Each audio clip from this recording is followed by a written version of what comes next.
You ready to review and test this week? This is the Unit 9 review. I'll send it out to everybody. I already got on Canvas, I already got the review up. I'll get these videos up here in the next probably hour. And here we go. Here we go. So, this is the review. It wants us to graph each equation, tell the vertex, axis of symmetry, domain, and range. So, here we have f of x equals x squared plus 4. Okay, take a look. This plus 4 is happening outside of the parentheses, outside, vertical, the same. So that means x squared, if it was just x squared, if it was just x squared and not that plus 4, you know what that would have looked like? That would have looked like normally just our normal quadratic parabola thing right here, right? That's what it would have been if it was just x squared. This is just if it was x squared. That's what it would look like if it was just x squared. But we have this plus 4, which is outside, which means everything's going to get shifted up 4 because outside, vertical, the same. So I take this point, go up 4, 1, 2, 3, 4. This point go up 1, 2, 3, 4. This point go up 1, 2, 3, 4. This point going up 1, 2, 3, 4. This point going up 1, 2, 3, 4. And there is our final graph. It's a parabola, opening up. So the vertex is at 0, 4. The axis of symmetry is going to happen at x equals 0. So whatever that x value is of the vertex, x equals 0 is your axis of symmetry. My domain, left to right, is everything. So the domain is negative infinity to infinity, while the range starts at 4 and goes up. So bracket on the 4 up to 0. Notice that there's a bracket on 4 because it does include it. And that should be infinity there. So infinities don't ever have brackets because you can never quite get there. But if you can get to the number, you're going to bracket it up, okay? Let's take a look at this guy right here, x minus 1 quantity squared. Now, if it was just x squared, again, it would have looked like this. 0, 0, 1, 1, negative 1, 1, 2, 4, negative 2, 4. And that is what it would have looked like if it would have been just x squared. But it's not just x squared, it's x minus 1 quantity squared. Notice that's inside the parentheses, inside, horizontal, opposite, IHOP, inside, horizontal, opposite.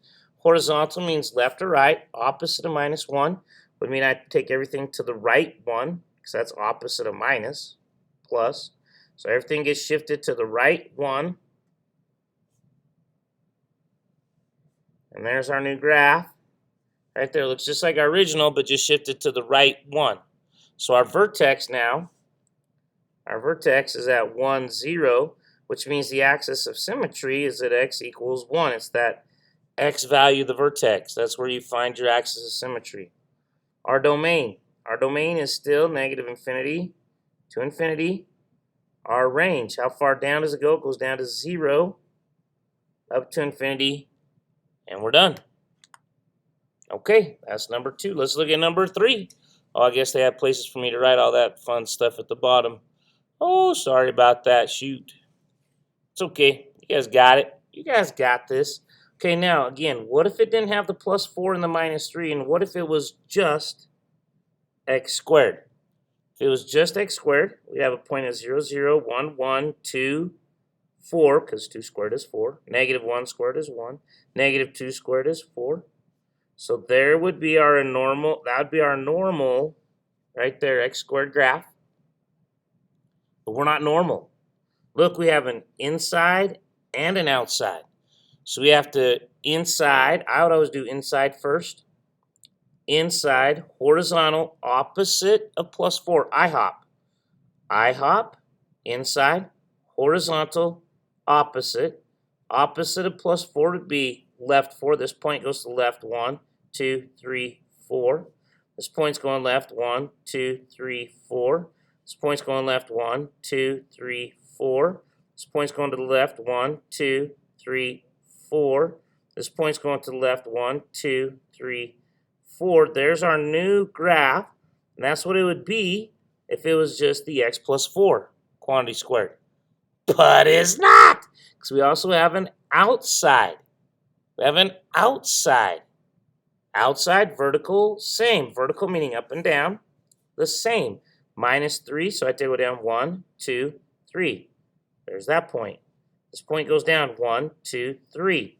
This point goes down 1, 2, 3. This point goes down 1, 2, 3. This point goes down 1, 2, 3. Inside, horizontal opposite, outside, vertical the same, and there's our graph. So where's the vertex? Well, the vertex is at -4, -3. Look at that, I learned. Axis of symmetry then is at x equals -4. Remember, it's whatever that x value of the vertex is, x equals that. That's your axis of symmetry. Domain on all these domain, it's always going to be the same, -infinity to infinity. The range, however, will change. How far down does this one go? This one goes down to -3, and then it goes up to infinity.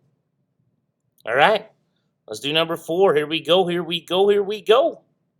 So if it would have been just x squared, not the -2 in front, just the x squared, we had a point at 0, 0, 1, 1, -1, 1, 2, 4, -2, 4.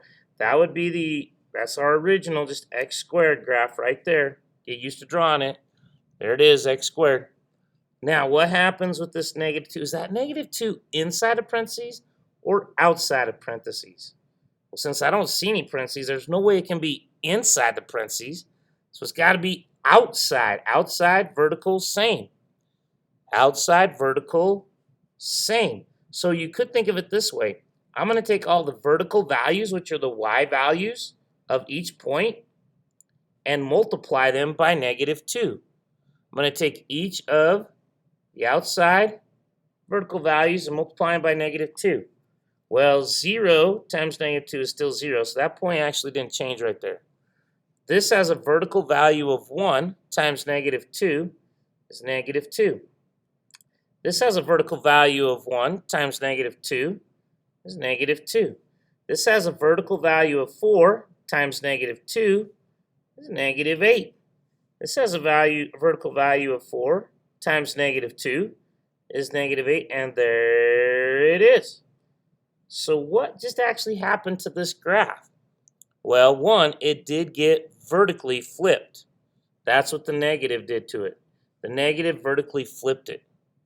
The 2 made it vertically stretch, which if you notice, it got a little bit skinnier here.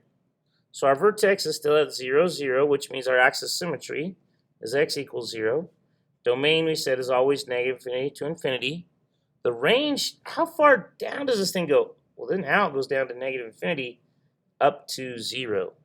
So that's how you do your range when it opens down. Okay?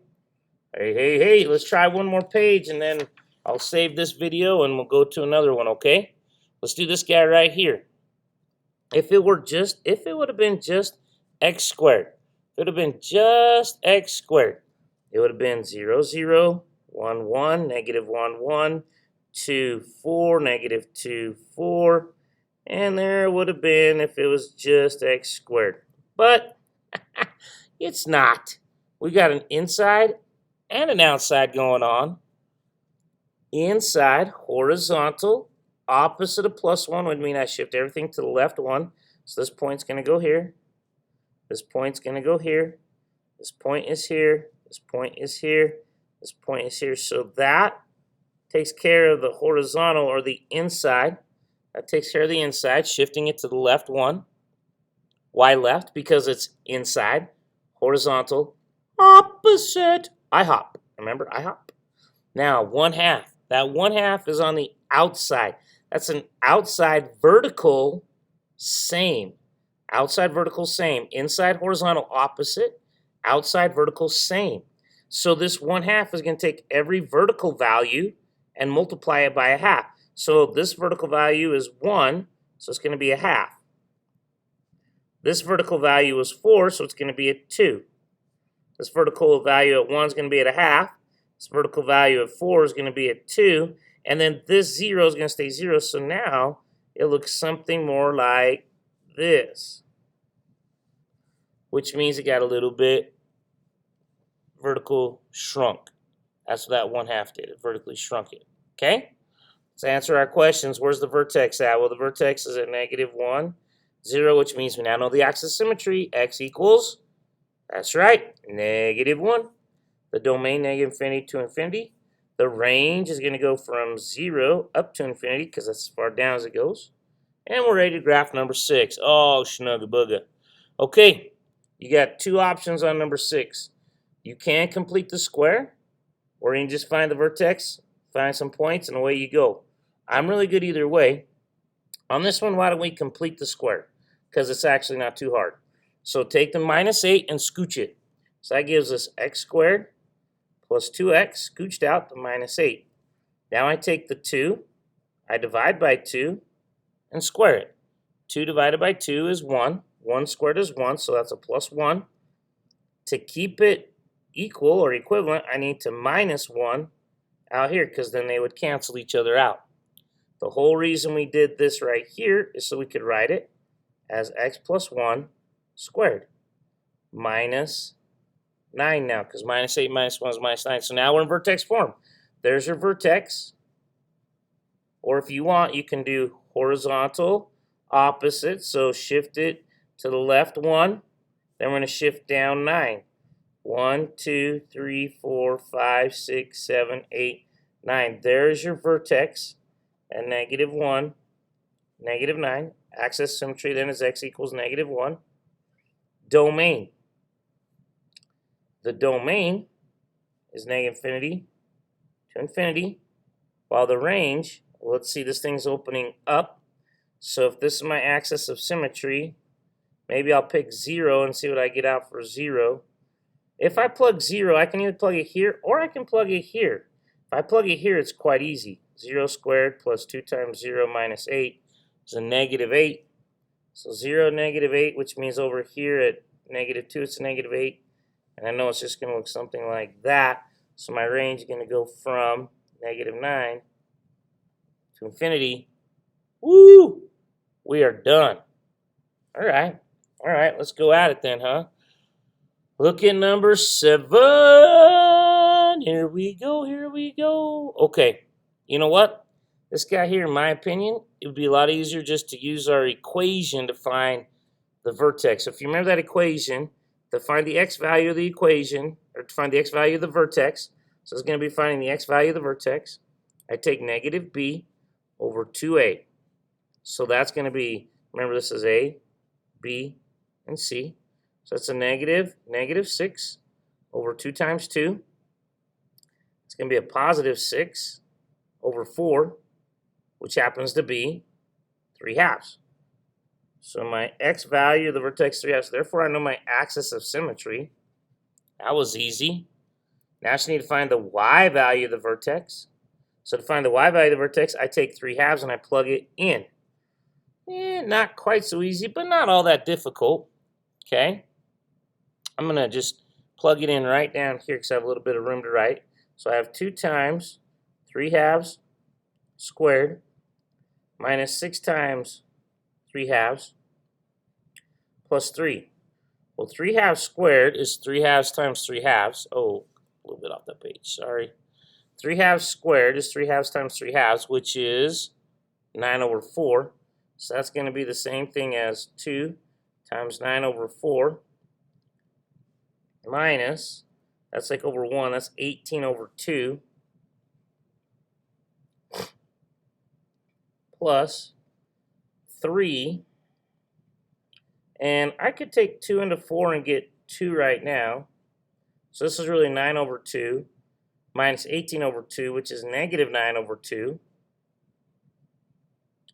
Plus, I could change this 3 to have a common denominator of 2 by multiplying by 2 over 2, which gives me 6 over 2.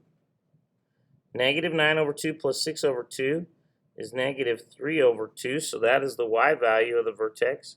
So the vertex is at 1.5, -1.5, so right there. A is positive, which means it's opening up. I could easily find another point here by just plugging in 0 for x, because this is going to become 0, it's going to become 0, and I end up with 3, so at 0 we're at 3, which if you look, that's a half and 1 over, so a half and 1 over, I should be at 3 as well because there's an axis of symmetry right here, axis of symmetry. So there's my graph. And guess what? Well, we're done. Domain, negative infinity to infinity. We knew that one. The range comes down to negative 1/2 up to infinity. We call ourselves a day. Woohoo! That was a little tricky. Okay, number 8. Should we do it the same way again? Sure. Let's do it. X equals negative 6 over 2 times negative 1.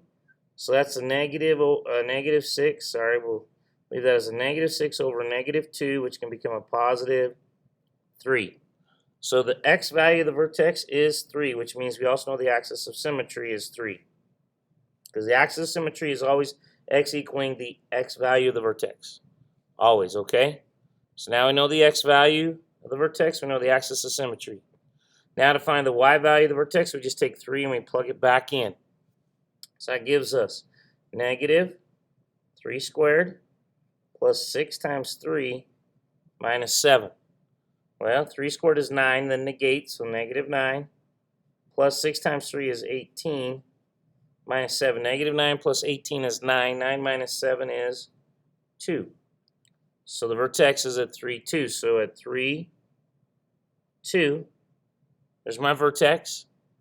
Okay. I could easily find another point by just plugging in 0. 0, 0, minus 7 at 0. We're down at negative 7. Notice that's back 1, 2, 3. So if I come over this way, 1, 2, 3, I should be able to come down. We'll have a matching point right there at negative 7 because this is an axis of symmetry. And away we roll. Domain, negative infinity to infinity. Range. Well, the lowest it goes is negative infinity. The highest it goes is 2. And we're done. Woo woo! Okay, I'll do the next 2 pages on the next video, guys. You're doing great. Keep it up.